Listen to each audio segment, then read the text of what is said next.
लेह की खूबसूरत वादियों में वाक़े एक तालीमी ख्वाब हिमालयन इंस्टीट्यूट ऑफ अल्टरनेटिव्स, जिसे माहौल दोस्त तालीम और मकामी तरक्की का मरकज बनना था, अब एक बड़े तनाज़े की जद में आ चुका है। लेह इंतजामिया ने हाल ही में माहिर तालीम और माहौलियाती कारकुन सोनम वांगचुक को अलॉट की गई जमीन का फैसला मनसूख कर दिया है। यह जमीन इदारे की तामीर के लिए मुख्तस की गई थी, लेकिन मकामी बाशिंदों के एतराजात, मंसूबे में मुबैना ताखीर और कानूनी पेचीदगियों के बायस अब इस फैसले को वापस ले लिया गया है। इस एक्सप्लेनर में हम जानने की कोशिश करेंगे कि यह मामला आखिर क्या है, जमीन कैसे अलॉट की गई थी, मकामी लोगों के खदशात क्या कुछ हैं इसके पीछे, और इस फैसले के तालीमी, माहौलियाती और समाजी असरात क्या कुछ हो सकते हैं। खासतौर पर इस फैसले के बाद लद्दाख, लेह और करगिल पर इसके क्या कुछ असरात होंगे, इसे भी हम समझने की कोशिश करेंगे। तो आप देखिए कि लेह इंतजामिया ने बड़ा फैसला किया है। सोनम वांगचुक को जमीन अलॉट करने का फैसला मनसूख कर दिया है और यह जमीन हिमालयन इंस्टीट्यूट के लिए अलॉट की गई थी। लेह इंतजामिया का यह बड़ा फैसला है और आप देखिए कि यह जमीन हिमालयन इंस्टीट्यूट यानी एक तालीमी इदारे के लिए यह जमीन अलॉट की गई थी। यानी यहां पर एक तालीमी इदारा बनता और इस तालीमी इदारे से सैकड़ों नहीं, हजारों नहीं, बल्कि लाखों जो स्टूडेंट हैं वो एक तरह से फैज़याब होते और यहां से पढ़कर निकलते। अब दरअसल ये पूरा मामला तनाज़े में घिर गया है और आप देखिए कि इस पूरे मामले को लेकर, यानी हिमालयन इंस्टीट्यूट ऑफ अल्टरनेटिव्स से जुड़ा हुआ ये पूरा मामला है और इसकी अगर पूरी तफसील की हम बात करें तो आप देखिए कि ज़मीन अलॉटमेंट की जो मनसूखी की बड़ी वजह जो इसके पीछे बताई जा रही है, दरअसल इस चीज़ को समझने के लिए हमें और पीछे जाना होगा। हमें जब से लद्दाख को यूटी बनाया गया है उस वक्त या उससे पहले भी, क्योंकि सोनम वांगचुक हमेशा लद्दाख की जो सियासत रही है, लद्दाख के समाजी जो मसाइल रहे हैं, उन मसाइल और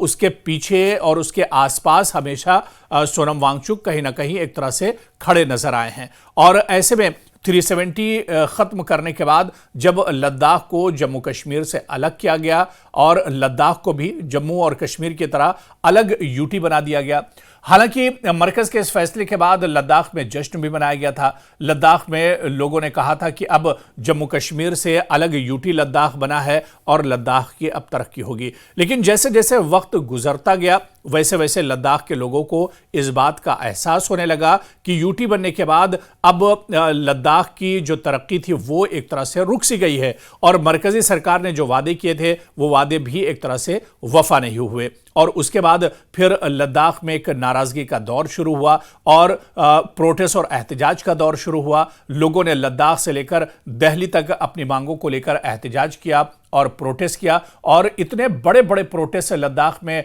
माजी में देखने को मिले कि पूरे लद्दाख में एक तरह से कारोबार ठप होकर रह गया और कभी भूख हड़ताल का सिलसिला, कभी एक तरह से इंसानी जंजीर बनाकर एहतजाज किए गए, कभी मार्केट बंद किए गए, कभी कारोबार बंद किया गया। तो एक लंबा दौर चला है और इन सरगर्मियों में सोनम वांगचुक एक तरह से मरकजी किरदार उन्होंने अदा किया है। सोनम वांगचुक और इसके अलावा जो एपेक्स बॉडी लद्दाख की है उसकी मांग यही थी कि लद्दाख के लोगों की जो मांगें हो पूरी की जाएं और सबसे बड़ी जो मांग थी लद्दाख के लोगों की वो यही थी कि लद्दाख को स्टेटहुड यानी मुकम्मल रियासत का दर्जा दिया जाए। हालांकि आप देखिए कि जम्मू कश्मीर की तरह लद्दाख के लोगों को भी मुकम्मल रियासत का दर्जा नहीं मिला है। इसके अलावा आप देखिए कि जम्मू कश्मीर की जो एपेक्स बॉडी थी और उसी एपेक्स बॉडी से सोनम वांगचुक भी एक तरह से जुड़े रहे और सोनम वांगचुक भी जो यहाँ पर तंजीमें थी, चाहे सोशल तंजीमों की बात करें या अलग अलग जो तंजीमें थी, उन तंजीमों के साथ कहीं ना कहीं सोनम वांगचुक भी एक तरह से जुड़े हुए थे और वो भी लगातार लद्दाख के जो मसले मसाइल थे वो मरकजी सरकार के सामने उठा रहे थे। और ऐसे में हमेशा सोनम वांगचुक एक तरह से सुर्खियां बटोरते रहे और अब यह बड़ा फैसला एक तरह से लिया गया है सोनम वांगचुक के खिलाफ, उनके मिशन को लेकर एक तरह से इससे बड़ा धचका लगा है कि जो इंस्टीट्यूट वो खोलने वाले थे, जिस पर एक तरह से काम होने वाला था, उसके लिए जो जमीन एक तरह से अलॉट की गई थी, अब वो उनसे वापस ले ली गई है। यानी सोनम वांगचुक के का जो ड्रीम प्रोजेक्ट था उसे एक बड़ा धचका लगा है और कहीं ना कहीं इसके पीछे ये तमाम चीजें कारफरमा हो सकती हैं। तो सोनम वांगचुक की तलब पर कायम हेल को तकरीबन 1200 कनाल आराजी अलॉट की गई थी ताकि मुतबादिल यूनिवर्सिटी की तामीर की जा सके। लेकिन मकामी फ्यांग गांव के रिहायशियों ने अदालत या इंतजामिया को खत लिखकर यह मुतालबा किया कि ये अलॉटमेंट वापस ले ली जाए, यानी जो जमीन अलॉट की गई है वो वापस ले ली जाए, क्योंकि हियाल ने 2 साल के अंदर तामीर का वादा पूरा नहीं किया और मकामी लोगों की राय या किसी पेशरफ्त से आगाही भी नहीं की गई। यानी 2 साल पहले यह जमीन एक तरह से दी गई थी, लेकिन इस जमीन पर उतनी तेजी से काम नहीं हुआ या इस पर एक तरह से काम नहीं हुआ और सोनम वांगचुक भी एक तरह से एक्शन में नहीं दिखे अपने इस मंसूबे को लेकर, जिस पर मकामी लोगों ने एहतजाज किया और मकामी लोगों ने शिकायत की। मकामी लोगों में इस तरह से नाराजगी थी। गांव के लोगों ने यह भी दावा किया कि उन्होंने एनओसी पर यह शर्त दिया था कि मंजर आम पर मंसूबे की शुरुआत और तामीर की बरवक्त पेशरफ्त होगी, यानी ये जो पूरा प्रोजेक्ट है, ये जो मंसूबा है, ये अपने वक्त पर पूरा होगा।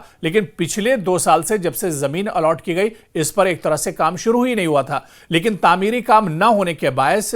आप देखिए कि HIAL की जानिब से जो मशावरत ना करने पर या मकामी जो लीडर्स थे उनसे कोई बातचीत या मशवरा ना करने से भी इस पर एक तरह से नाराजगी थी और इसी की वजह से इन लोगों ने अपनी जो ज़मीन दी थी, क्योंकि ये ज़मीन किसी एक की नहीं थी, इसमें बहुत से लोगों की ज़मीनें थीं जो मिलाकर दरअसल दी गई थी। और आप देखिए कि साल 2020 में HIAL को 1076 कनाल और 1 मरला जमीन अलॉट की गई थी, जिसके लिए उन्होंने मुत्तफिका मुआवजा जमा नहीं किया। इसकी तंबीह देते हुए इंतजामिया ने भी अलॉटमेंट वापस लेने के इम्कानात जाहिर किए थे। तो कहीं ना कहीं आप देखिए कि एक बड़ा झटका सोनम वांगचुक के लिए जरूर हो सकता है। उनके इस बड़े प्रोजेक्ट और बड़े मंसूबे को एक बड़ा धचका जरूर माना जा सकता है। लेकिन आप देखिए कि कहीं ना कहीं इस मंसूबे से लेह, लद्दाख और करगिल जो एक पहाड़ी इलाका है, दूरदराज का इलाका है, जब मौसम ख़राब होता है तो पूरी दुनिया से और पूरे मुल्क से यह हिस्सा एक तरह से कट कर रह जाता है। और यहाँ पर जब ये इदारा एक तरह से खुलता, ये इदारा अगर यहाँ पर बनता, तो ऐसे में लोगों को और ख़ास तौर से लेह, लद्दाख और करगिल के जो तलबा हैं उन्हें बहुत बड़ा फ़ायदा होता। लेकिन अब हिमालयन इंस्टीट्यूट ऑफ अल्टरनेटिव्स के लिए जो ज़मीन दी गई थी अब वो वापस ली जाएगी। यानी इसका सीधा सीधा जो असर है वो लद्दाख, लेह और करगिल के जो तलबा हैं, जो आने वाली नई नस्ल है, उस पर भी इसका एक तरह से असर पड़ेगा। क्योंकि अब यहाँ के लोग ये जान रहे थे कि जब ये हिमालयन इंस्टीट्यूट बनेगा तो उनके बच्चों के लिए एक बड़ा ऑप्शन यहाँ पर हो जाएगा, क्योंकि खुद सोनम वांगचुक अपने आप में एक बड़ा नाम है और वो इन्वायरमेंट से जुड़े हुए बड़े काम करते रहे। सिर्फ हिंदुस्तान नहीं बल्कि दुनिया भर में उनकी एक शोहरत है, उनकी एक पहचान है। और ऐसे में इस इदारे से इस पूरे इलाके को तालीमी एक बहुत बड़ा फ़ायदा होने वाला था। ये एक गेम चेंजर एक तरह से साबित हो सकता था पूरे लद्दाख के लिए, लेह और करगिल के लिए। लेकिन अब इस प्रोजेक्ट के ख़त्म होने के बाद ये एक बड़ा झटका सोनम वांगचुक के लिए ज़रूर है और जो मकामी तलबा हैं उनके लिए एक तरह से इसे एक बड़ा झटका माना जा रहा है। और कुल मिलाकर अगर आप देखिए, यानी सियासत से हटकर अगर इसे देखा जाए तो तालीम की तरक्की और कहीं ना कहीं तालीम को लेकर ये एक बड़ा नुकसान है और इसका खमियाजा आने वाले दिनों में एक तरह से पूरे लद्दाख के लोगों को भुगतना पड़ेगा। क्योंकि अगर ये तालीमी इदारा बन जाता, इसमें एक तरह से तालीम शुरू हो जाती, तो यहाँ से जिस तरह से हमने पहले कहा कि लाखों तलबा यहाँ से फैज़याब होते, यहाँ से